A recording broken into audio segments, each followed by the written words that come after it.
스마트머니의 선택입니다. 요즘 LED 시장 좋다는 말 계속 나오고 있죠. 정부가 새해부터 100열등을 퇴출하면서 LED 조명 시장도 주목을 받고 있고요. 또 LED를 사용한 새로운 기술도 나오면서 더더욱 주목을 더 받고 있는 상황입니다. 주가도 역시 연일 좋은 흐름 보여주고 있는데요. 오늘은 그 LED 성장의 그 진정한 수혜는 과연 누가 받을 것인지 알아보겠습니다. 김종효 애널리스트님 나오셨습니다. 네, 안녕하세요. 안녕하십니까? 네, LED 시장 요즘 좋다 하는데 과연 이번 시장의 정말 현주소 한번 짚어봐야 할 것 같은데요. 지금 상황 어떻습니까? LED 시장은 이미 예전부터 시작이 됐고요. 각 시대별로 LED 시장을 선도하는 그런 기기들이 있습니다. 그래서 가장 먼저 시작했던 것은 휴대폰부터 시작을 했고요. 그런데 이제 점점 디스플레이가 커지기 시작했죠. 그러면서 대부분의 이제 디스플레이들이 얇아지기 위해서 LED를 선택하기 시작했습니다. 그러니까 우리가 기존에 썼던 LCD의 백라이트 유닛은 CCF라고 해서 일종의 그 전구를 썼거든요. 그러니까 굉장히 얇은 전구를 썼는데 그런 전구를 쓰다 보니까 뒤에 판넬도 들어가야 되고 전구를 깔아줘야 되고 빛을 내는 그 장치가 굉장히 두꺼웠습니다. 근데 이 LED라고 하는 것은 일종의 반도체 소자로서 정기적인 자극을 가하면 스스로 빛을 내는 그런 소자를 LED라고 하거든요. 그러다 보니까 과거처럼 두꺼운 백라이트 유닛이 필요가 없는 거죠. 말 그대로 LED 자체만 있으면 백라이트이 가능한 거고 그런 부분에 있어서 점점 디스플레이가 커지면서 이 LED가 휴대폰에서 PC로, PC에서 TV로, TV에서 이제 점점 큰 TV로 영역을 넓혀왔다라고 좀 봐야 될 것 같고요. 얼마 전까지 이제 흐름을 보자면 조명 시장이 이제 서서히 시작을 해서 조명 시장이 이제 성장하는 단계까지 와 있다라고 보여집니다. 그것을 그림으로 도식화를 해보게 되면 2005년도에 휴대폰을 시작으로 해서 점점 이제 늘어났던 거죠. DVD 플레이어, 노트북, TV 단계로 점점 연도마다 LED 시장을 주도하는 그 흐름들이 바뀌어왔고요. 지금 현재 구간에선 조명은 이미 시작은 했지만 실제로 올해나 내년부터 본격적으로 성장할 것이다. 이런 얘기가 나오고 있습니다. 그래서 LED 같은 경우에는 요 앞전의 경우에 살펴봤다시피 TV까지는 주로 디스플레이 쪽이었고 이후에 이제 조명입니다. 과거의 이제 사례들을 보면 2010년부터 조명 시장이 시작할 거다라고 이제 거짓말들을 많이 했는데요. 실제로 이게 계속 지연이 되면서 조명 시장이 늦게 개화되니까 뭐 서울 반도체 같은 종목군들도 굴곡을 정말 많이 겪었는데 어쨌든 지금 시장에서 보시면 디스플레이용 BLU, 백라이트 유닛, 그리고 넌 BLU, 그러니까 BLU가 아닌 것들, 이 두 가지의 흐름을 살펴보게 되면 이미 2010년부터 넌 BLU가 더 앞서기 시작했고요.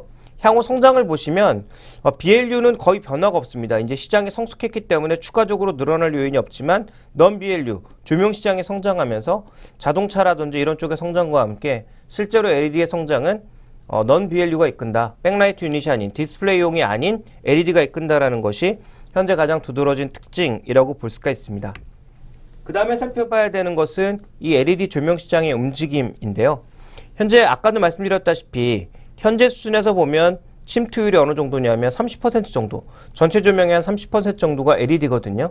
그러니까 저도 집에서 LED 조명을 쓰고 있는데 실제로 이제 효율이라든지 발열이라든지 아니면 뭐 빛의 균일도라든지 아니면 자연광과 가까운 그런 느낌은 LED 등이 훨씬 좋지만 저도 집안 전체 아직까지 LED를 사용하지 못하고 있습니다. 그렇지만 새로 짓는 건물들은 대부분 LED 전등으로 바꿔나가고 있는 상황이고요.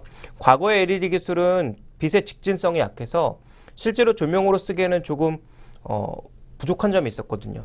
그러니까 빛을 비추면 그 빛이 멀리 나가지 않았기 때문에 조명으로 쓰기에는 약간 불편한 점이 있었습니다. 근데 최근에 LED 기술이 좋아지면서 그런 부분들도 많이 좋아졌고요. 그러다 보니까 이제 시장 예상으로 보면 2017년 정도 되면 50%를 돌파할 것으로 예상이 되고 있고요. 2020년 정도 되면 전체 조명의 70% 정도를 LED가 장악할 것으로 예상을 하고 있습니다.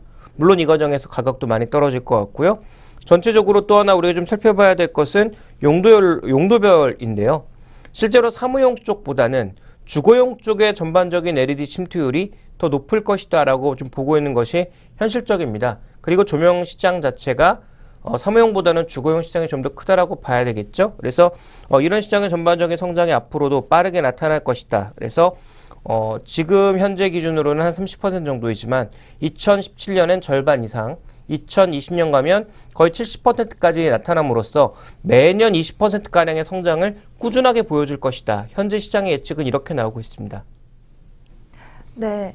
이렇게 본다면 디스플레이보다는 이제 조명 시장 쪽에 중점을 두시고 있는데요. 네, 앞으로 이제 조명 시장이 발전할 것이다. 이런 예상해 주셨는데 조명 시장이라면 백열등을 이제 LED가 대체를 한다고 봐야겠죠. 뭐 백열등, 할로겐 뭐 굉장히 다양한 그런 전구들을 이제 LED 쪽이 대체한다라고 봐야 되겠죠. 네, 그런데 여태까지 백열등을 대체했던 전구는 3파장 전구라는 게 또 있었잖아요. 3파장 전구 대신 또 LED가 주목을 받는 이유는 무엇인가요? 그럼 역으로 이제 되짚어서 보면 그 백열등을 못 쓰게 했을 때 다른 대안이 바로 왜 LED로 나오지 않았을까? 그런 질문도 우리가 동시에 던져볼 수가 있거든요.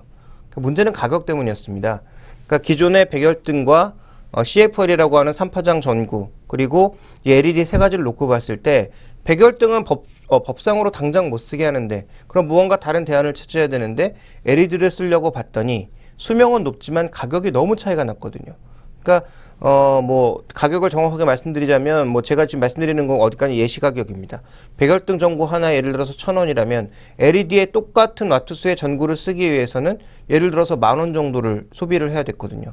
10배 가격의 차이가 나니까 오래 쓴다라고는 하지만 실제로 손이 나갈 수가 없는 거죠. 그러니까 그 대안으로 삼은 게 형광등과 비슷한 수준을 보여주고 있는 CFL 3파장 냉구가 그 자리를 대체했는데요. 최근에 LED 가격이 이 생산량이 빠르게 늘어나고 수율이 증가하면서 가격이 떨어지고 있습니다. 준비된 그림을 보시면 불과 한 1년 반 정도 사이에 가격이 거의 반토막이 난 것을 볼 수가 있는데요. 2012년 1월 달만 하더라도 36불 정도 하던 LED 조명의 가격, 그러니까 60W 기준입니다. 60W 백열 전구를 대체할 수 있는 LED 조명의 가격이 36달러에서 20달러 수준까지 급속도로 떨어진 거죠. 그러니까 물론 지금은 더 떨어졌겠죠. 그러니까 전체적으로 패키징화 이런 것들이 대규모로 이루어지고 기술의 발전이 나타나면서 LED 조명 가격이 빠르게 떨어진 것이 결국은 대체를 가져왔다라고 볼 수가 있습니다. 이것을 다시 한번 도식화해서 조금 보여드리자면 자, 과거에는 백열등이 퇴출되면 바로 LED로 넘어갈 거다.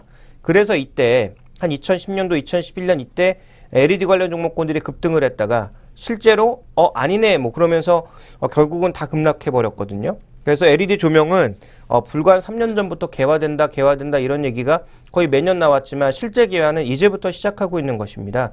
그래서 그 사이를 끼어들었던 게 조금 전에 언급드렸던 3파장 전구. 왜냐하면 LED 전구는 13달러에서 15달러였지만 3파장 전구는 5달러 정도였기 때문에 백열등의 자리를 바로 대체할 수 있었거든요. 그래서 이런 부분이었는데 현재 지금 상황은 어떻게 전개되고 있느냐? 이 CFL 판매가 증가한 것도 LED의 가격 하락과 함께 정부가 보조금을 지급하면서 점점 LED로 바뀌어 나가고 있다는 거죠. 그래서 한 번에 올 줄 알았더니 중간 단계를 거쳐서 이렇게 가고 있다라고 좀 봐야 될 것 같습니다. 그래서 현재는 한 단계를 거쳐왔지만 어쨌든 장기적인 관점에서 LED가 계속 늘어날 것이다. 이렇게 좀 볼 필요가 있을 것 같고요. 그 다음에 또 한 가지 가격이 많이 낮아졌으니까 그럼에도 불구하고 백열등이나 형광등에 비교해 봤을 때 당장 사는 비용은 LED가 높습니다. 그래서 전구를 사고 나서의 비용은 당연히 LED가 높게 들겠죠. 그런데 이제 준비된 그림을 보시면 백열등과 형광등은 자주 교체해야 되기 때문에 기간이 지나면 지날수록 비용이 계속 일률적으로 증가합니다. 그러니까 정비를 해서 계속 증가한다라는 거죠. 근데 LED 조명 같은 경우에는 초기 비용이 많이 들지만 그래서 초기에는 이만큼 더 많은 돈이 들지만 시간이 지나면 지날수록 LED는 교체가 적기 때문에 이만큼의 이득이 발생을 한다는 거죠. 그러니까 장기적으로 가져가면 가져갈수록 상업시설 쪽에서도 지금 당장 돈이 많이 들더라도 미래에 드는 비용이 상대적으로 적기 때문에 오히려 LED 조명을 사용하는 것이 이점이 있다. 이렇게 좀 볼 필요가 있을 것 같고요. 그 다음에 이제 조금 전에 언급드렸던 규제인데요. 실제로 유럽 같은 경우에는 40W나 25W는 이미 백열등을 2012년에 판매를 전면 금지했고요. 호주 같은 경우에도 25W 이상은 전면 금지했습니다. 일본도 백열등을 아예 전면 금지했고요. 그러니까 일본은 지금 백열등을 아예 쓸 수가 없는 거죠. 그러니까 LED 조명이라든지 이런 것들을 사용하게 되면 보조금을 지급을 하고 있는 상황이고요.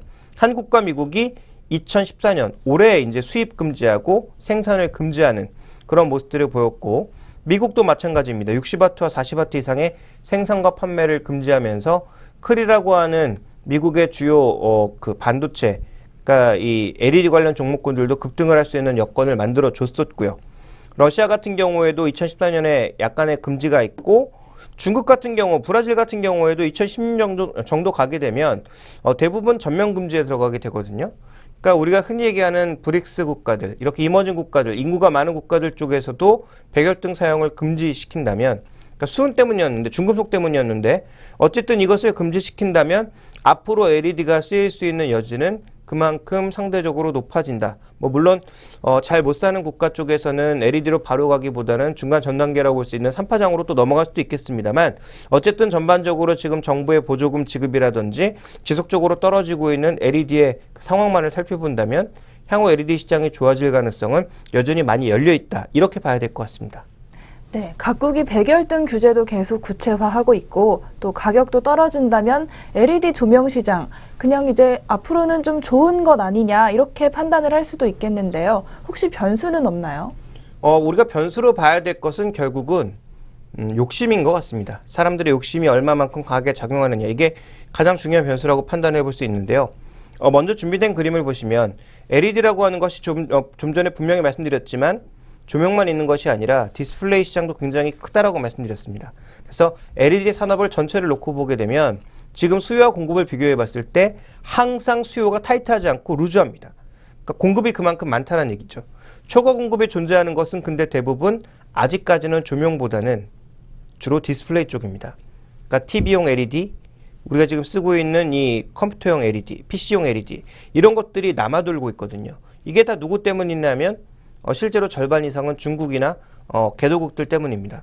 이들이 이제 이런 LED 쪽으로 진입하기 시작하면서 과잉 중복 투자를 하기 시작했고, 이것이 결국은 물량을 많이 만들어냈기 때문에 가격을 폭락시켜서 우리나라의 삼성전기나 LG노텍 같은 경우에도 LED 측면에서 좀처럼 이익을 못 내고 있죠. 왜냐하면 이들은 조명용 LED보다는 그동안 TV용 LED, 그다음에 우리가 흔히 쓰는 스마트 디바이스용 LED를 많이 만들었는데요. 이런 LED들이 전부 넘쳐나다 보니까 품질에 상관없이 전체적으로 항상 가격 하락 압력을 받아왔거든요. 그래서 디스플레이 LED 쪽에서는 최근에도 좀처럼 가격 반등을 못하고 있는 상황인데요.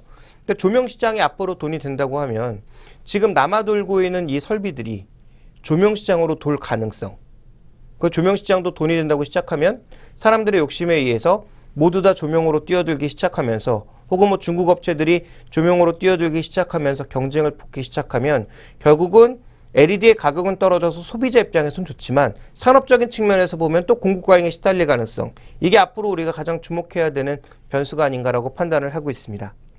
그 다음에 우리가 좀 살펴봐야 되는 것은 설비 투자 쪽입니다. 그래서 이 CVD라고 하는 화학 증착 장비가 반도체에 있어서는 굉장히 중요하거든요. 그래서 LCD, LED, 그다음에 우리가 흔히 쓰는 그 반도체 장비 중에서 이 화학 증착 장비라고 하는 것이 중요한 것은 결국은 이 실리콘이나 사파이어 같은 전기가 잘 통하지 않았던 반도체에다가 일종의 물질을 입혀서 그것을 전기가 통하게도 안 통하게도 만드는 반도체 과정으로 전환시키는 게 결국은 반도체 아니겠습니까? 그 과정에서 핵심적인 건 결국 화학적인 증착 장치들이거든요. 그러니까 이 장비가 늘어나게 되면 향후 반도체 혹은 LED 쪽에 전반적인 투자가 많아진다, 이런 것들을 우리가 볼 수가 있는데, 준비된 그림을 보시면 현재 예상으로 보면 2014년을 기점으로 해서 이 MOCVD라고 하는 설비 투자가 좀 성장률이 감소할 것으로 예상이 되고 있습니다. 그렇지만 이것도 어디까지나 예상에 불과하다라는 거죠.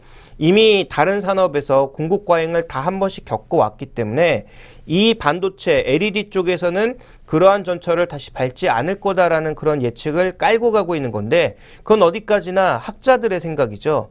실제로 이제 돈을 버는 산업을 하는 사람들의 입장에 있어서 이쪽으로 하면 돈이 되는데 왜 이쪽으로 안 들어가겠습니까? 그래서 이건 어디까지나 학자 예측에 좀 불과하기 때문에 저는 이 예측을 일단 믿지는 않고 있지만, 어쨌든 현재 구간에서 2014년도를 피크로 해서 향후 MOCVD라고 하는 화학 증착 장비의 설비 투자 캐파는 점점 줄어들 것으로 예상을 하고 있습니다. 그러니까 이 두 가지 예상이 모두 맞다면 어떤 현상이 벌어질 거냐면 LED 가격이 떨어지긴 하겠지만, 조명 가격이 떨어지긴 하겠지만 서서히 떨어짐으로써 LED 조명에 관계되어 있는 대부분의 종목군들이 말 그대로 회피한 현상을 맞을 가능성은 제기가 되고 있다고 보여지는데요. 저는 이런 그 학자들의 전망을 절반 정도만 믿을 것 같습니다. 왜냐하면 반도체에서도 그렇게 치열하게 서로 피터지게 싸웠다가 결국은 새 업체 남기고 다 죽었거든요. 그러니까 결국은 이 LED 조명도 그러한 형태로 갈 가능성이 충분히 있다라고 보여지고 있고요. 실제로 TV나 PC용 LED 같은 경우에도 치열한 피 튀기는 전쟁을 통해서 지금 중국 업체들의 상당수는 또 죽어나갈 가능성이 있다라는 점도 염두에 두어야 될 것 같습니다. 그런 측면에서 본다면 우리가 투자 전략을 쓸 때 LED 조명이 좋으니까 LED 조명 관련된 종목은 무조건 사서 가져가면 다 이익이 날 거야 라는 그런 시각은 굉장히 어리석은 생각이고요. 또 하나 서울반도체와 같은 이 퍼스트 업체, 그러니까 지금 LED 패키징 쪽에서 퍼스트 업체는 이미 주가가 굉장히 비싸져 있습니다. 그리고 루멘스라고 하는 업체도 최근에 주가가 많이 올라가고 있는데요. 이들 종목의 이제 차트를 좀 보여주시면 좋을 것 같은데, 이들 종목의 차트를 좀 보면 최근에 주가가 굉장히 많이 올라가고 있는데 루멘스 매출의 대부분은 디스플레이입니다. 그러니까 조명 쪽이 아니거든요. 조명용 패키지도 하고 있지만 조명용 패키지보다는 삼성전자의 전기전자 제품에 관련된 패키지를 납품하고 있는 것이 주력이거든요. 근데 주가는 서울반도체랑 같이 가고 있거든요. 그래서 그런 측면에서 놓고 봤을 때 결국은 현재 이들 종목의 펀더멘탈을 설명하기에, 주가의 상승을 설명하기에는 조금 부족한 부분들도 충분히 있다라고 봐야 될 것 같아서요. 투자를 하실 경우에 좀 이렇게 봐야 될 겁니다. 아마 초반에는 LED도 이제 LED 기판을 만드는 업체부터 시작해서 LED 모듈을 만드는 업체, 또 모듈과 여러 가지 부품을 합산하는 패키징 업체, 마지막으로 완제품을 생산하는 업체까지 밸류 체인이 굉장히 넓은데 이 중에서 처음에 오르는 것은 앞단일 거예요. 그러니까 미국의 크리라든지 뭐 일본의 리치라든지 한국의 서울반도체 같은 패키징 업체들이라든지 모듈을 만드는 이런 업체들이 가장 두각을 나타내고 있습니다. 그런데 문제는 뭐냐면 LED 조명 가격이 점점 떨어지면 떨어질수록 누가 영향력을 발휘하느냐? 유통망을 잡고 있는 사람들이 힘을 발휘하거든요. 그렇게 가게 되면 아무래도 필립스 라이팅이라든지 아니면 오스람이라든지 우리가 이름을 들어본 적이 있는 전 세계적으로 크게 유명한 조명회사들이 가장 크게 살아남을 가능성, 왜들은 이든 유통망을 주고 있기 때문에 최종 세트의 가격을 조율할 수가 있다는 얘기가 되겠죠. 그리고 세트를 만들어내는 업체 쪽에서 모듈이나 패키지 쪽의 가격을 계속 하락 압력을 집어넣을 수 있다는 점에서 초반에는 앞단이 좋아 보이지만 나중에는 최종 끝단에 있는 세트 쪽이 가장 좋아 보인다라는 관점. 근데 세트가 만약에 하단까지 다 가지고 있으면 자기가 세트를 살리기 위해서 나머지 하단 쪽에 하락 압력을 전부 다 집어넣을 수가 있다는 거죠. 어쨌든 최종 이익은 세트에서 뽑으면 되니까요. 그러니까 그런 과정으로 본다면 초반에 투자는 아무래도 우리가 서울반도체 같은 패키지 종목으로 가야 되겠지만 시간이 지나면 지날수록 뭐 사파이어 테크놀로지라든지 아니면 서울반도체 같은 뭐 기판 업체, 그다음에 이런 이 패키지 업체보다는 뒷단으로 결국은 이 세트까지 생산해낼 능력을 갖고 있는 그런 종목으로 가야 된다는 것입니다. 근데 우리나라는 아쉽게도 조명 쪽에 그렇게 핵심적인 종목이 없습니다. 그래서 조명 자체부터 앞단까지 모두 생산해내고 있는 이 밸류체인의 전부를 포괄하는 종목은 없거든요. 그러면 우리가 역으로 생각해 봤을 때 지금 디스플레이 쪽은 포화가 된 상태여서 더 이상 산업 성장이 안 되고 있지만 가격 하락에 의해서 서서히 마진도 더 이상 악화되지 않고 조금씩 회복되는 과정을 겪고 사람들이 만약에 이제 조명 쪽으로 많이 돌아서면서 디스플레이 쪽의 이 흐름이 안정이 된다면 그동안 계속 적자를 봤던 디스플레이 관련 대기업들이 살아날 가능성을 봐야 된다는 거죠. 그래서 상대적으로 LG이노텍이라든지 삼성전기 이들 업체의 지금 LED 사업부는 매년 적자를 보고 있거든요. 근데 만약에 여기서 이익을 본다? 그러면 다른 핸드폰 부품 쪽에서 나고 있는 이익과 LED 쪽에서 이익이 결부가 되면서 지금까지는 매출 이만큼 내는데 이익 요만큼 냈어요. 왜냐하면 LED 적자로 다 날려버리고 있으니까. 그런데 이 부분이 만약에 흑자로 돌아선다면 다른 부분의 이익이 조금 줄어드는 부분을 바로 LED가 커버해주면서 기존의 이익보다 조금 안전하게 높아질 가능성이 있다는 측면에서 오히려 투자 관점에서 봤을 때 장기적으로 보면 서울반도체가 탑픽이 아니라 LG이노텍이나 삼성전기가 탑픽이 돼야 된다는 거죠. 그래서 다시 한번 얘기는 길었지만 정리해서 말씀드리면 아직까지 초기까지는 서울반도체 같은 종목군들이 좋아 보이지만 적어도 올해 하반기로 넘어가는 시점부터는 서울반도체는 좀 버리는 게 좋을 것 같고요. 오히려 LG이노텍의 LED 부분의 흑자 여부를 살펴보면서 이 종목의 투자 비중을 좀 더 늘려나가시는 것이 현실적이지 않을까라고 보고 있고 뭐 어떻게 보면 사족이 될 수도 있겠습니다만 LG이노텍을 좋게 보고 있는 또 한 가지 이유는 그것입니다. 지금 차이나 모바일과 애플이 같이 가면서 드디어 판매를 시작하는 그 날짜가 이제 오늘부터 시작되는 걸로 알고 있는데요. 그런 관점에서 본다면 LG 이노텍이 카메라 모듈이라든지 애플 쪽에 여러 가지 부품을 납품을 하고 있거든요. 그와 관련된 모멘텀적으로 봤을 때도 LG 이노텍이 살아날 가능성이 조금 있다라는 점. 그래서 서울 반도체의 지금 높은 밸류에이션은 여러 가지 기대감을 모두 선반영하고 있는 상황이기 때문에 서울 반도체 지금 당장 팔아야 될 시기는 아니지만 지난번에도 한번 언급드렸다시피 이 종목에 대해서는 중기 정도의 투자까지만 가능하다. 장기로는 충분히 여러 가지 상황들을 고려해 나가면서 수익을 실현하는 것이 좀 더 바람직하겠다. 이렇게 정리해 볼 수 있습니다. 네, LED 조명 시장 분석을 하면서요. 업황과 이제 투자 전략까지 말씀을 해주셨습니다. 저희는 잠시 쉬었다가요. 국제 이슈와 종목 상황 가지고 다시 돌아오겠습니다.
스마트머니의 선택 김종효 애널리스트와 함께하고 계십니다. 다음은 국제 이슈 알아보겠습니다. 네, 다음 주에 연방공개시장위원회 회의가 예정되어 있습니다. 네, 좀 추가 테이퍼링을 할지 좀 여부가 주목이 되고 있는데요. 네, 과거에 연준 의장 교체 시에도 정책 변동성이 많았다고 하는데 최근에 또 신임 의장이 선출이 됐잖아요. 네. 과거부터 한번 살펴보죠. 과거 정책 변동성 어땠습니까? 비교적 컸다라고 볼 수가 있는데요. 이제 우리가 이제 아시는 분들도 이미 있겠지만, 노파심에 미국의 이제 이 연준의 구조를 말씀드리면 의장이 있고요. 그다음 부의장이 있고 상임이사들이 있습니다. 그러니까 상임이사들은 이 연준 안에서 여러 가지 정책 결정을 하는 사람들이거든요. 그 사람들이 이제 5명 정도가 있고 그 중에 이제 지역에 12개 은행이 있는데요. 12개 은행 중에서 뉴욕 총재는 항상 이 연준의 상임이사가 됩니다. 그러니까 일종의 부의장 역할, 상임 부의장 역할 같은 것들을 하는 거죠. 그래서 실제로 연준 의장 밑에 부의장이 뭐 둘이 있는 것 마찬가지지만 실제로 이제 수석 부의장이 있고 뉴욕 연준 총재는 항상 상임으로 들어가 있는 거고요. 나머지 11개 지역은행 총재 중에서 4년이나 뭐 8년을 임기로 해가지고 4명씩 계속 교체가 됩니다. 그래서 실제로 투표권을 가질 수 있는 사람은 연준 총재와 그 안에 있는 인물들은 총 20명 정도인데 실제로 투표권을 가지는 사람은 12명이라는 거죠. 그래서 매번 의장이 교체될 때마다 위원들도 몇 명씩 교체가 되고 안에 이사도 교체되고 이러다 보니까 항상 정책이라든지 여러 가지 주변 상황들이 조금씩 바뀌게 마련입니다. 그러니까 당연히 초반에 이제 임명되는 순간부터 무언가 정책이 바뀌지 않을까라는 그런 우려가 나타날 수밖에 없고 한 달이나 2달 정도 지났을 때 기존의 의장과 뭐 다른 얘기를 한다든지 시장의 경제 상황이 달라진다든지 하면 시장에 먼저 긴장을 하게 되겠죠. 그러니까 금융시장의 변동성이 상대적으로 커지는 것이 일반적인 상례였습니다. 그러니까 준비된 그림을 보시면 70년대 볼커 의장의 취임 구간에 취임을 중심으로 해서 앞뒤 한 2달 정도를 살펴보게 되면 앞전에는 큰 폭의 변화가 없었지만 실제로 임명되고 나서 한 달이 지나서 이 2달 정도 지나가는 사이에 시장이 급락을 했죠. 주식시장 급락을 했고 정책금리는 올라가고 그러니까 이 볼커 의장이 이때 굉장히 긴축 정책을 강하게 쓰면서 금융시장에 충격을 강하게 줬는데요. 채권 수익률 급등하고 주식은 폭락하고 정책금리는 올라가고 이런 양상이 나타났습니다. 물론 시간이 지나면서 시장이 정상화되는 모습은 나타냈습니다만 어쨌든 볼커 의장 취임하고 나서 한 2달 정도 지나가는 사이에 시장의 변동성은 비교적 컸다라고 볼 수가 있겠고요. 그 다음 취임했던 그린스펀 의장도 마찬가지였습니다. 전반적인 국채금리 상승과 함께 주식시장의 폭락이 한 번 있었고요. 국채 수익률은 급등하면서 국제 수익률의 전반적인 흐름이 크게 또 변동성이 커지는 모습을 보였습니다. 이때도 정책금리를 올렸다가 또 빠르게 내리는 그런 모습을 보였다라는 점도 특징적이었고요. 그 다음에 버냉키 의장이 유일하게 큰 폭의 변동이 없었습니다. 왜냐하면 이때는 이미 이전에 그 미국 경제가 가장 좋았던 시기 중에 하나였죠. 리플레이션이라고 해서 물가도 안 오르고 경제 성장률은 계속 올라가는 그런 시대여서 버냉키 의장과 그린스펀 의장의 교체 시에는 그렇게 큰 문제는 없었다 이렇게 보여집니다. 전반적인 증시의 상승 추세라든지 대부분 뭐 정책금리의 움직임 같은 것들도 비교적 완만하게 나타나는 그런 모습들, 다만 국채 수익률만 좀 빠른 속도로 올라가는 그런 모습을 보였는데요. 전체적으로 지금 3번의 이 의장 변경 시기에 모두 한두 달을 기점으로 해서 시장 변동성이 조금 커졌다라는 것은 조금 전에 언급드렸던 대로 여러 가지 변화가 나타나기 때문에, 왜냐하면 이번에도 연준 이사도 많이 갈리죠. 의장 바뀌죠. 부의장 새로 왔죠. 이런 관점이 있고, 또 하나 중요한 것은 기존에 이제 연준의 보팅, 즉 투표의 권한을 가진 12명 중에 무려 9명 정도가 우리가 얘기하는 비둘기파 쪽이었습니다. 그러니까 흔히 얘기하는 그 매파가 없었거든요. 근데 이번에는 이 보팅을 갖고 있는 사람들 중에서 무려 4명이 강성 매파고요. 그다음에 1명이 중도 매파로 분류가 되고 있습니다. 그러니까 거의 절반 가까이가 지금 매파라는 거죠. 과거에 비해서 정책 강도는 분명히 높아질 것이다라는 부담감을 또 가지고 있다는 점을 살펴봤을 때, 뭐 현재 구간에서는 당연히 이 금융시장의 흐름의 변동성이 나타날 것이다라는 것을 우려할 수밖에 없는 상황입니다. 또 하나 이제 이번 주에 발표된 지표를 살펴보게 되면 미국의 지표 중에서 나타나는 특징은 물가가 이제 올라가고 있거든요. 물론 연준이 제시했던 목표치보다 아직 아래 놓였기 때문에 뭐 안심해도 된다 뭐 이런 시각도 있습니다만, 지금은 돈이 미국이나 선진국으로 다시 되돌아가고 있는 시기입니다. 그동안 연준이 돈을 찍어내서 엄청나게 헬리콥터 벤이 뿌렸지만 그 돈이 실제로 미국에 머물기보다는 금융기관 내에 머물러 있던지 아니면 주로 해외 쪽으로 빠져나가는 모습이었거든요. 근데 지금은 오히려 반대로 미국으로 돈이 들어가고 있는 상황이란 말이죠. 그러니까 미국으로 돈이 모인다라고 하는 것은 결국은 이 모인 돈이 무언가를 할 수밖에 없고, 무언가를 하는 과정에서 계속 물가를 자극할 수밖에 없는 상황이 벌어집니다. 그래서 만약에 달러가 본격적으로 강세로 가게 되면 더 많은 돈들이 미국으로 돌아오겠죠. 그러면 물가를 상승시키는 압력이 높아질 수 있기 때문에 의외로 예상했던 것보다 테이퍼링 속도도 빨라지고, 그리고 미국의 이제 여러 가지 정책들 중에서 금리는 아무리 빨라야 내년에는 올라갈 거다라고 했는데 금리도 올해 말부터 서서히 올릴 가능성도 배제할 수가 없는 거죠. 그래서 지금부터는 물가와 함께 바뀐 위원들의 정책 이런 것들도 잘 살펴봐야 될 것 같고요. 이제 시장이 갖고 있는 또 하나의 그 착각이 옐런 의장, 그러니까 부의장이었다가 옐런이 된 의장이 된 이 옐런이 굉장히 이제 강성 비둘기파로 오해하시는 분들이 많은데요. 정확하게 얘기하면 그 이분이 이제 지금까지 살아오신 어떤 그 이력을 쭉 추적해 보면 정확하게 얘기하면 강성 비둘기파가 아니라 원칙주의자입니다. 그러니까 지금은 경기를 살려야 될 때니까 비둘기파가 맞다라고 생각하면 그냥 그쪽으로 가는 거고요. 지금 경기가 살아났기 때문에 남들이 뭐라고 욕을 하든 지금은 금리를 올려야 될 시기다, 긴축을 해야 될 시기다라고 생각을 하면 그 어느 때보다 강성 매파로 돌아설 가능성이 굉장히 높은 사람입니다. 그래서 오해를 하시면 안 되는 게, 시장에서는 마치 흑백 논리로 이 양반은 그냥 비둘기파기 때문에 앞으로도 계속 완화 기조를 유지할 거다라는 굉장히 위험한 시각들을 노출하고 있는데요. 그렇지 않습니다. 그래서 옐런 의장을 포함한 대부분의 사람들이 뭐 상황에 따라서 매파도 됐다가 비둘기파도 됐다가 왔다 갔다 할 수 있는 사람이라는 것. 그러니까 제일 중요한 것은 미국 경제의 근본적인 흐름이 되겠죠. 그래서 미국 경제가 정말 여러 경제 전문가들이 얘기하듯이 상승 일로를 타고 있는 것이라면 제가 보기엔 올 상반기 이전에 테이퍼링이 굉장히 생각보다 빠르고 강하게 나타나면서 금융시장을 옥죄할 가능성, 특히 상대적으로 선진국보다는 이머징 마켓을 옥죄할 가능성이 여전히 좀 남아있다고 봐야 될 것 같습니다. 네, 방금 말씀해 주신 것처럼 그렇게 변동성이 심해지고 또 우리를 포함한 이머징 마켓에 좀 옥죄는 상황이 나타난다면 우리 경제도 많이 충격을 받을 것 같은데요. 어떻게 예상하십니까? 네, 아무래도 충격이 없을 수는 없겠죠. 뭐 상대적으로 우리가 아직 뭐 외환 보유고도 많이 가지고 있고 여유가 있어서 그나마 다른 나라보다는 좀 낫다라고 평가해 볼 수는 있습니다. 그렇지만 그것은 어디까지나 다른 나라보다 상대적으로 낫다라는 것이지 우리가 좋다는 아니거든요. 그러니까 상대적으로 낫다라는 개념이 좋다라는 개념으로 착각하면 안 된다라는 거죠. 그러니까 준비된 그림을 먼저 하나 보시면 미국의 연준의 지금 월간 자산 증가액이 매월 증가하는 쪽으로 나타나고 있지만 2014년 들어서 이게 이제 꺾여 내려올 거란 말이죠.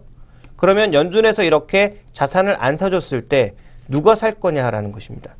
그러니까 이 부분에 있어서 해외 쪽에서 자금이 들어올 수밖에 없다라는 것을 우리가 좀 살펴봐야 될 것 같고요. 그 다음에 이제 우리가 또 하나 걱정되고 있는 거 뭐냐면 결국은 달러가 강세를 보이면서 미국으로 돈이 되돌아가면서 수혜를 받고 있는 국가 중에 하나가 바로 일본인데요. 일본 같은 경우에 지난 여름에 FOMC에 의해서 결정적으로 달러를 이제 줄이는 방향으로 테이퍼링이 실시될 수 있다라는 그런 얘기가 나오기 시작하면서 그렇지 않아도 이제 약세 쪽으로 돌아서서 엔화가 정체를 보이다가 2단으로 다시 올라가기 시작했죠.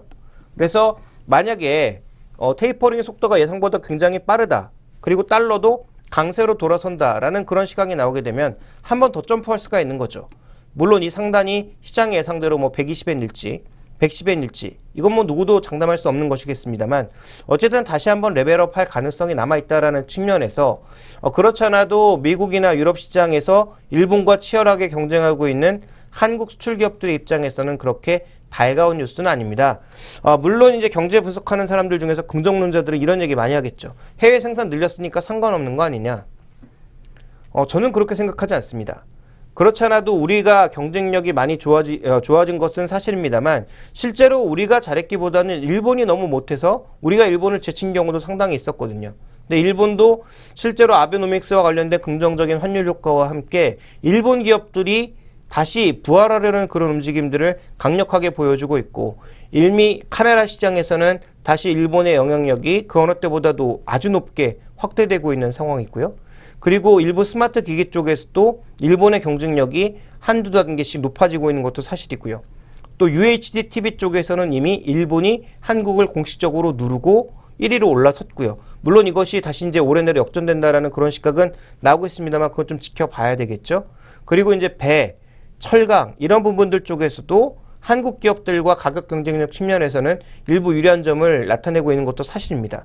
그러니까 그런 측면을 놓고 봤을 때 만약에 엔달러 환율이 105엔대가 아니라 110엔대, 115엔대 이런 시기까지 가버리면 우리 기업들이 받을 수 있는 압력은 생각보다 높아질 수 있고 기본적으로 외국인들이 이머징 마켓을 사고 한국을 사는 그 가운데에서 이런 환율 움직임은 일부 종목만 제한할 수 있겠지만 기본적인 외국인 자금의 흐름이 우리나라에서 떠나가고 있는 과정에서 이렇게 환율 충격까지 벌어지면 좀 더 충격이 강하게 올 수 있는 거죠. 특히 타격을 받을 수 있다는 뭐 자동차 이런 쪽으로는 좀 더 강력한 압력이 작용할 수 있는 것입니다. 이건 또 어떻게 보면 논의 얘기가 될 수 있어서 삼천포로 빠질 수 있겠습니다만 잠깐만 말씀드리자면 자동차 쪽에 또 하나의 문제는 뭐냐면 일본도 똑같은 경험을 했는데요. 도요타, 그러니까 이제 전 세계 1위까지도 올라갔었던 도요타 자동차가 가장 큰 실수가 뭐였냐면 생산량을 캐파를 크게 늘리기 시작하면서 뭐 700만 대, 800만 대 이렇게 늘려나가면서 품질 관리에 조금씩 소홀하기 시작했거든요. 워낙 잘 팔리고 그리고 내구성의 뭐 일본차 이런 것들이 워낙 이제 시장이 도식화돼서 받아들이기 시작하니까 품질 관리에 조금 주력하지 못하다가 결국은 리콜 사태로 인해서 크게 망가졌죠. 그래서 다시 회복하는 데 2년이라는 시간이 필요했는데요. 지금 현대차 기아차도 그런 모습을 겪을 가능성이 없질 않다라는 거죠. 그래서 정몽구 회장이 그렇게 맨날 전 세계를 돌면서 품질 관리에 힘써라라고 강조를 하고 있고 유럽 시장 쪽에서도 품질 관리에 힘써라라고 계속 강조를 하고 있지만 그게 회장 개인의 힘만으로 되는 건 분명히 아니고요.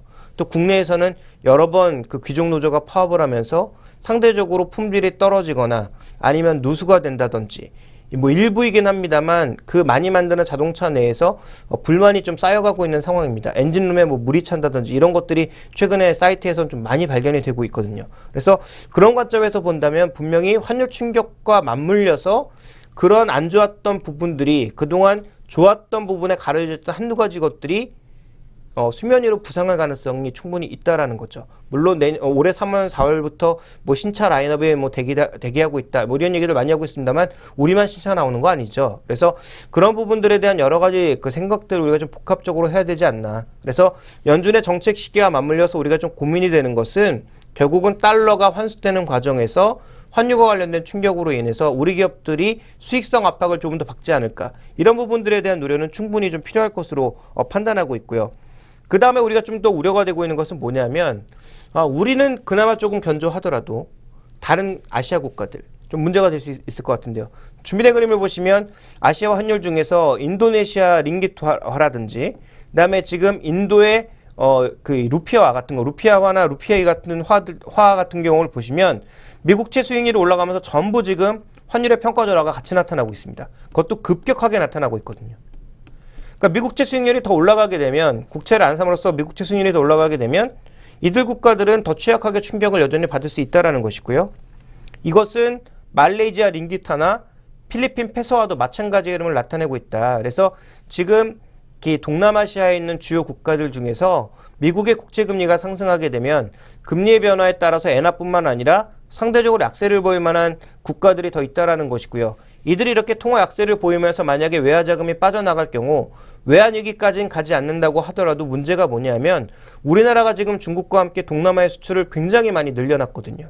그러니까 동남아에 지금 수출하고 있는 절대 물량이 유럽과 비교해 봤을 때도 거의 비슷한 물량으로 늘어나고 있습니다. 그러니까 만약에 동남아 경제가 타격을 받게 되면 우리의 수출 물량도 당연히 타격을 받을 수밖에 없는 거죠. 그러니까 그런 부분들에 대한 타격을 종합적으로 좀 고려를 해야 되지 않나라고 판단하고 있습니다. 네, 그럼 다시 이제 연준 얘기로 돌아와서요. 연준이 이제 다음 주에 월말에 이제 또 회의를 할 텐데 그 이벤트에 대처하는 우리의 자세는 또 어떻게 돼야 할까요? 다음 주가 아니라 다다음 주 아닌가요? 마지막 주로 알고 있는데. 네, 예. 28일. 예, 그렇습니다. 네. 마지막 주, 다다음 주 정도 아직 2주의 정도의 시간이 남아 있는데, 그러니까 결론적으로 어떤 말씀을 드리고 싶은 거냐면, 뭐 제가 얘기한 것이 소설일 수도 있겠죠. 그래서 저 혼자만의 소설일 수도 있는데, 만약에 그런 과정으로 전개가 만약에 되기 시작한다면, 시장은 우려가 현실화됐구나라고 겁을 먹을 수 있습니다. 그래서 그 기간까지는 아마 주식 투자를 크게 늘려나가시는 전략보다는 아마 미국 연준의 의도나 연준의 앞으로의 뉘앙스들을 좀 더 확인하면서 가는 것이 바람직하지 않을까. 그래서 최근에 거래도 줄고 지수도 정체되고 미국도 최근 들어서는 뭐 지수가 계속 올라가기보다는 하루하루 등락을 반복하고 있는 그런 것들이 자주 발견되고 있는 것은 그러한 이유라는 거죠. 그렇다면 우리도 시장에 대해서는 조금 더 다소 보수적인 전략이 필요하지 않겠느냐. 그래서 저는 두 가지의 균형 전략을 말씀드리고 싶은데요. 우리가 주식 투자라고 하는 게 내일을 보고 투자하는 건 아니지 않습니까? 그러니까 먼 미래를 보고 투자하는 것이기 때문에 투자 자금의 한 절반 정도는 장기적으로 내가 계속 사 들어가야 될 종목을 바라보면서 단기적인 등락과 상관없이 이 종목은 가격과 상관없이 내가 미래에 얼마의 가격을 보고 모아 나가야 되겠다. 이런 종목을 일단 정하시는 전략도 한 가지가 필요하겠고요. 또 시장에 지금 중성주들이 움직이기 시작하면서 일종의 잔파도가 많이 일고 있습니다. 그러니까 이런 잔파도를 통해서 나의 이제 자금을 조금 더 불려나가는 그런 전략. 그러니까 장단기 전략을 병행해서 가져나가는 전략. 무조건 장기로만 보기보다는 또 무조건 단기로만 보기보다는 두 가지의 시각을 균형 있게 가져나가는 전략이 필요하지 않겠느냐라고 보고 있고 두 가지를 같이 하는 것이 정말 어렵다라면 한 가지도 어렵다라면 그냥 장기로 가야 되겠죠. 그래서 내가 정말 가격에 상관없이 장기로 노릴 수 있는 종목이 무엇인지에 대한 연구가 필요한 시기라고 판단하고 있고요. 또 하나 죄송합니다. 또 하나의 균형을 말씀드리자면 제가 조금 전까지 이렇게 목 아프게 얘기했던 여러 가지 전략의 핵심은 뭐냐면 수출이 흔들릴 가능성이 있다라는 거거든요. 그래서 올해 우리나라의 수출흑자도 크게 줄어들 가능성이 있다라는 그런 얘기가 나오고 있는데 그렇다면 그동안 수출주에만 주력을 하셨다면 이제는 박근혜 정부가 내수를 부양한다고 하니까 일부 내수주와 수출주에 균형 잡힌 포트폴리오를 가져갈 필요가 있겠다.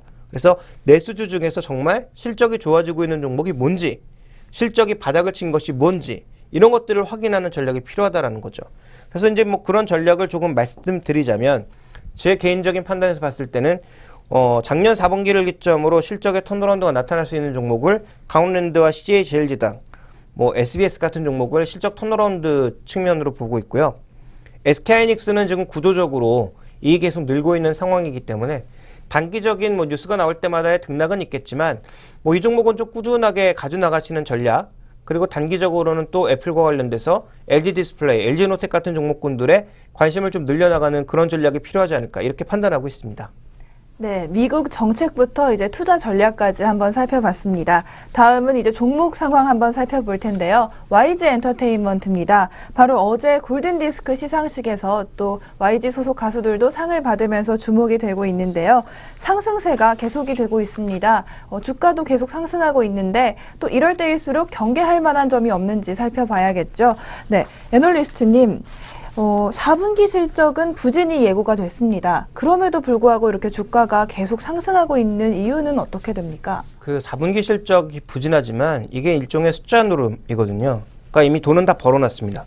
벌어놓은 돈을 4분기 실적으로 추정을 하느냐, 아니면 이걸 1분기로 넘겨서 그때 이제 합산을 하느냐, 그 차이인 거죠. 그러니까 4분기 실적이 안 좋은데 이미 돈을 벌어놨다라는 거죠. 근데 이 벌어놓은 돈을 4분기에 이제 추정하지 않고 다음 분기로 넘기기 때문에 이게 벌어놓은 돈이 있는데 4분기 실적 안 좋은 게 뭔 상관이냐, 이런 그 뉘앙스가 가능한 거죠. 그래서 4분기 실적은 좋지 않았지만 실제적으로 이미 벌어놓은 돈, 이 빅뱅이 일본 투어를 하면서 벌어놓은 돈이 엄청나게 많기 때문에 이것이 이제 곧 실적으로 돌아온다.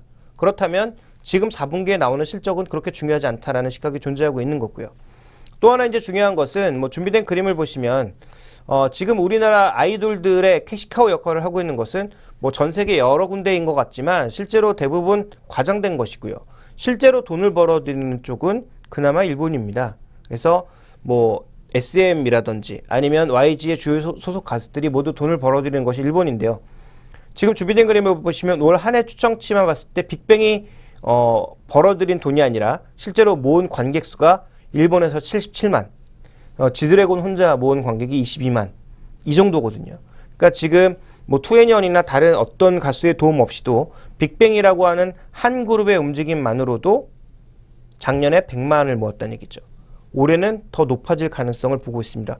올해 이제 빅뱅의 공연에 앞서서 앞에 이제 쇼케이스 개념으로 계속 공연하고 있는 게 얼마 전에 이제 그 뭐 프로그램에도 나왔던 위너라고 하는 그 신규 아이돌 그룹이 계속 또 일본에서 런칭을 하고 있는데, 이 그룹이 런칭하는 그 자리에 10,000명 정도가 모여서 구경을 할 만큼 이미 일본에서 관심을 끌고 있다고 합니다. 아마 3월 정도에 우리나라와 일본에서 동시에 데뷔할 것으로 얘기가 되고 있는데요. 그런 측면에서 본다면 분명히 빅뱅이라고 하는 큰 아이돌의 뒤를 이은 새로운 그룹이 좀 더 움직일 가능성이 제기가 되고 있는 상황이고요. 또 하나 이제 우리가 주요 아티스트들의 활동 일정을 보시면 눈에 띄는 것이 뭐냐면 빅뱅과 투애니원도 있지만 이제는 싸이가 돌아온다라는 거죠. 그래서 싸이가 지금 최근에 뭐 SNS나 뉴스를 통해서 새로운 뮤직비디오를 뭐 촬영하고 있다, 뭐 이런 얘기들이 많이 들리고 있지 않습니까? 뭐 그런 얘기들이 나오고 있는 상황이고요. 악동 뮤지션이라고 하는 그 새로운 아티스트도 나올 것으로 얘기되고 있고, 아까 말씀드렸던 신인 가수인 위너라고 하는 가수, 그리고 하반기로 가게 되면 새 걸그룹이 또 데뷔할 가능성, 뭐 이런 것들도 많이 언급이 되고 있기 때문에 이제 그 YG 엔터테인먼트의 특징을 보시면 새로운 아티스트들이 늘고 싸이가 돌아오고 그다음에 벌어들인 돈을 1분기에 또 대거 실적으로 잡힐 거고, 그런 여러 가지 얘기들이 나오면 결국 최근 주가가 좋았다라고 볼 수가 있는 거죠. 네, 당장 뭐 숫자로 표현되는 실적은 그렇게 좋은 수준은 아니었지만 사실상 벌어들인 돈은 꽤 많았다, 이런 말씀을 해주셨는데요. 그렇다면 이제 주가도 계속 상승을 하고 있는데 주가와 관련해서 좀 밸류에이션도 봐야 할 것 같습니다. 최근 밸류에이션 수준 평가 어떻게 보십니까? 그냥 우리가 흔히 생각하는 밸류에이션, 이 뭐 돈을 얼마나 번다고 이렇게 높은 밸류에이션을 부여하는 거야, 이렇게 반문하실 수도 있겠습니다만 실제로 밸류에이션이라고 하는 것은 어떻게 보면 숫자 장난일 수도 있습니다. 그런데 이 숫자 장난도 아무 의미 없는 장난은 아니라는 거죠. 그러니까 무언가 근거가 분명히 있어야 상대적으로 높은 밸류에이션을 부여할 수가 있는 거죠. 그런데 대부분 우리가 흔히 얘기하고 있는 것은 성장률입니다. 그러니까 기업이 계속 빠르게 성장하고 있는 구간에서는 높은 밸류에이션을 부여할 수 있는데 성장률이 줄어들게 되면 그런 높은 밸류에이션 부과가 불가능한 거죠. 그러니까 게임 산업이 엄청나게 빠르게 성장했을 때 이 기업들은 이익률이 예를 들어 1,000억을 벌면 그중에 절반 정도가 자기 이익이었습니다. 그러다 보니까 이제 산업도 성장하고 있고 높은 이익률을 가지고 있으니까 높은 밸류에이션을 줬던 거고요. 현재 구간에서는 성장률도 떨어지고 이익률도 과거 대비해서 떨어지니까 높은 이제 밸류에이션을 줄 수가 없는 것처럼 지금 이 엔터테인먼트 주들이 과연 어느 정도 돈을 벌고 있는지, 기대만큼 돈을 벌고 있는지에 대한 확인이 필요한데요. YG는 지금 보시면 2008년도 이래로 단 한 번도 매출이 줄어든 적이 없습니다. 그러니까 매출이 역신장한 적이 없거든요. 계속 매년 성장을 하고 있거든요. 이익 개념에서는 조금 더디지만 매출 개념에서는 꾸준하게 성장을 하고 있습니다. 그러니까 그런 관점에서 아직도 성장주라고 보는 거죠. 그러니까 성장주의 개념이니까 상대적으로 시장 대비해서는 높은 밸류에이션이 가능한 거고요. 그러니까 지금 보시면 YG 엔터테인먼트의 밸류에이션 차트상 PR 개념으로 지금 20배 정도의 수준까지 내려왔다가 지금 반등을 하고 있는데요.